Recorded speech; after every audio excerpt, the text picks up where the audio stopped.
So let's explore this term virtue signal or virtue signaling. Right? It's when people try to show their goodness, right? It's the action or practice of publicly accepting opinions or sentiments intended to demonstrate one's good character or the moral correctness of one's position on a particular issue. Whether you're wearing a t-shirt or you make social media posts or, you video yourself in a Black Lives Matter march, you fly the LGBTQ flag, or whatever it is. Basically, what some people see that as is virtue signaling, whether you're saying, I have high moral values, I'm good, and you suck. And this phrase was coined.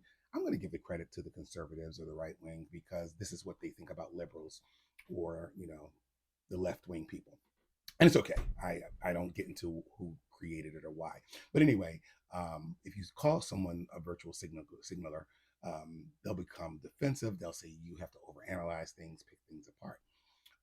But the whole idea of it is that it's meant to demonstrate one's good moral values, right?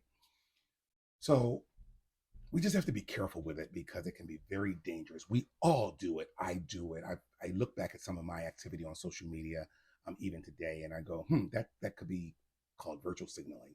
Then I look at other people's posts. Maybe they're trying to draw in empathy, or maybe they're trying to draw in some type of praise. Again, it still says, "Look at me, I'm good." And if you're not doing what I do, or if you don't believe what I believe, whether it's politically, ideologically, you suck. I'm good. All right. We're not the same. And I always say this, we are not monolithic people. We're not going to be the same or do the same things or think the same because I support something and you're against it. That does not make me bad. That does not make you good.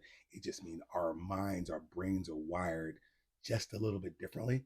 And there's something, whether it's our experiences in life, who we are, how we are, that makes us determine a certain direction and how we're going to believe. It's really dangerous because it also encourages a climate of reduced empathy, actually a reduced understanding of others.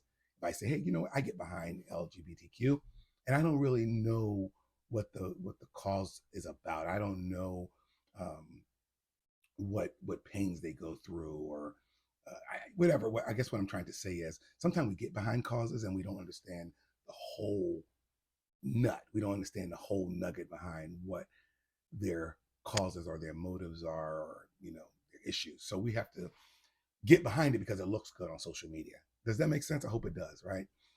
But it's also dangerous because the bare minimum becomes the accepted standard. We have this selfish desire for public praise so much that we'll take the smallest little thing and go, that's good, I'm going to get behind it. And while we're doing that, we'll say that other thing is bad. So don't, let's try not to do that. Virtual signaling is a thing. Again, I always tell people, look it up. If you don't get it, study it and try to be better.